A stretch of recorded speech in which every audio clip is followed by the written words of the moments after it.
నమస్కారం, నేను శ్రావణి. తాండవ న్యూస్కి స్వాగతం.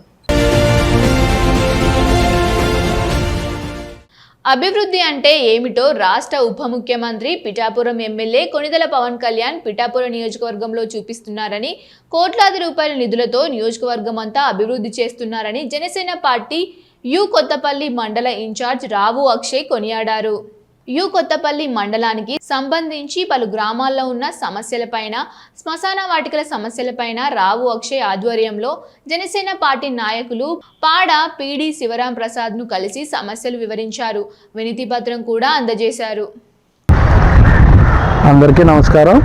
మరి మా జనసేన అధినాయకుడు, మా Pithapuram MLA deputy CM Pawan Kalyan గారు మా అందరినీ కూడా మండల ఇన్ఛార్జీలుగా, గ్రామ ఇన్ఛార్జీలుగా అందరూ నియమితులైన తర్వాత మరి గ్రామాల్లో సమస్యల పట్ల చిత్తశుద్ధితో పనిచేయాలని చెప్పి మా అందరికీ ఆదేశించడం జరిగింది. మరి అందులో భాగంగా కళ్యాణ్ గారి ఆదేశాల మేరకు వివిధ గ్రామాల నుంచి మాకు వచ్చిన అర్జీలు, సమస్యలు అన్నీ కూడా మరి తీసుకోవడం జరిగింది. మరి అందులో భాగంగా ముఖ్యంగా మేము శ్మశానం సమస్యలు కొత్తపల్లి మండలం నుంచి తీవ్రమైన సమస్యలుగా మేము గుర్తించడం జరిగింది.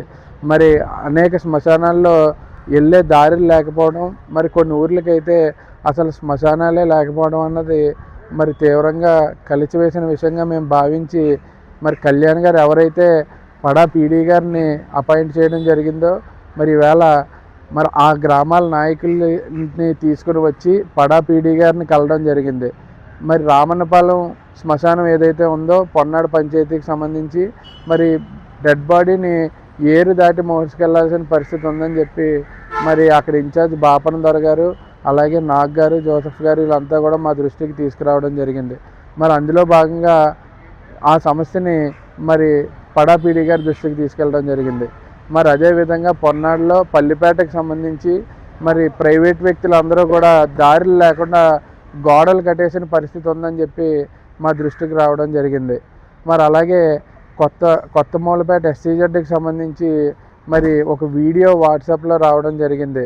ఆ వీడియో చూసి ఎంతో బాధ అనిపించిందంటే, వర్షంలో ఒక డెడ్ బాడీని కాల్చుతున్న ఆ వీడియో వాట్సాప్లో రాగానే మేము తక్షణం స్పందించి దానికి ఏం చేయగలమని చెప్పి ఆలోచించి ఈవేళ అలాంటి అంటే ఇవి ముఖ్యమైన సమస్యలుగా మేము గుర్తించాం. ఇవి కాకుండా మండలంలో అనేక శ్మశానాలకు సంబంధించిన ఇన్ఫ్రాస్ట్రక్చర్ కానీ, గోడలు కానీ, మరి బర్నింగ్ షెడ్స్ కానీ ఇంకా గుర్తించడం జరిగింది. అన్నీ కూడా ఒక డాక్యుమెంట్ తయారు చేసి ఈవేళ పడా పీడీ గారిని కలిసి రిప్రజెంటేషన్ ఇవ్వడం జరిగింది. మరి అదేవిధంగా దానికి సొల్యూషన్స్ కూడా మేమే, అంటే ఈ శ్మశానానికి ఇలా చేస్తే ఇది సొల్యూషన్ అని చెప్పి మేమే చెప్పడం జరిగింది. Tandava News. For more updates, like, share and subscribe.